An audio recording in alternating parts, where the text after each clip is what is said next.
I divide the board in two parts. Let's look at this left part first. So I'm plotting function f, an affine function, a function of the equation 2x minus 2. And I'm also plotting in red the function g of x equals negative x. Okay, so this function here when x is 0, so f of 0, it's minus 2, right? 2 times 0 is 0, minus 2 is minus 2, and I have this point here. When x is 0, y is minus 2. Now if I increase my x coordinate by 1 unit, and I calculate f of 1, I find this is 0, and that's this point here. Okay, 1, 0. When x is 1, y is 0. If I calculate f in 2, 2 times 2 is 4, minus 2 is 2, and there's this point, x is 2 and y is 2, and so on and so forth. If I calculate f of minus 1, I would find minus 4, right? So what's happening here in this black line is that each time I move from this point to this point to this point to this point, etc., I'm increasing x by 1 unit, my x coordinate, I'm moving to the right by 1 unit, and I'm moving up always by 2 units. So here, the y coordinate is minus 4, this is minus 2, 0, 2, 4, etc. Okay? So for each unit that I walk to the right, so to be able to continue on this straight line, I have to move up by 2 units. Okay? And that is my slope. So my slope of this black line is positive 2. Okay?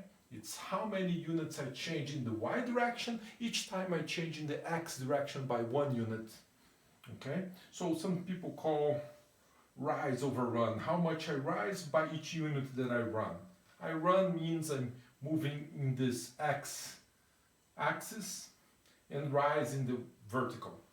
Okay? Now, the red line, it's the function g of x equals minus x. And then each time I increase my x coordinate by 1 unit, I go down by 1 unit. So I start here at negative 2 and 2, then I increase my x coordinate from negative 2 to negative 1, and my y coordinate goes down from 2 to 1. I move one step more to the right, and I have to move one step downwards again. So if x increases from minus 1 to 0, the y coordinate goes down from 1 to 0. And then I have this point. To move from this point to this point, again, x increases by 1 unit from 0 to 1, and y goes down from 0 to negative 1. Then I go, x increases again by 1 unit, y goes down by another unit, and so on and so forth. Okay? So here my slope is negative 1. Each time I go to the right 1 unit along this red line, I have to go down by 1 unit. Okay? And if I draw this angle here, that this red line intercepts my x-axis, I call this beta.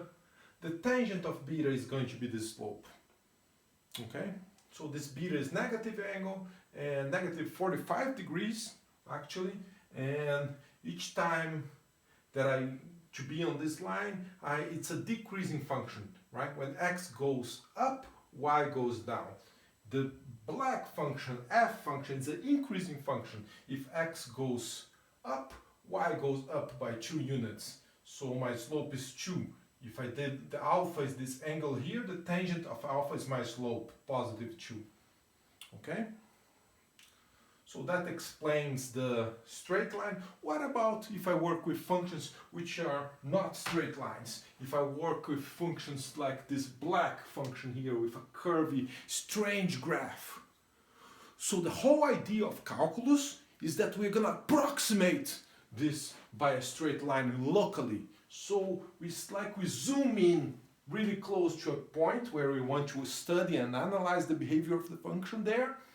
And we're going to say, okay, if we are very close to this point, this black function h will behave very much like this tangent line here in blue, right? This blue line is the tangent line. It touches my curve in a single point, okay, is the tangent line to the graph of the function at this particular value x0. When x equals x0, that's the tangent. Okay, there's a unique tangent line there, and that is what we call the derivative of the function h evaluated at x0. So we can use this notation, h prime evaluated at x0, or dh dx evaluated at x0. So that's the derivative of the function h evaluated at this point here. And mathematically, we have to look at this angle here, gamma, and calculate the tangent of gamma. That measures the slope of this blue line. The slope of this blue line is exactly the derivative of h calculated at this point. It measures locally how fast the function is increasing or decreasing. In this graph it's increasing, okay, but it could potentially be decreasing.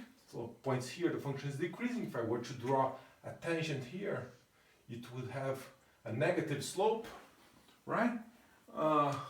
So that's the idea of the derivative. So if we want to zoom in, and here we want to say, oh, it's a good approximation. The function h in black is very close to the blue line.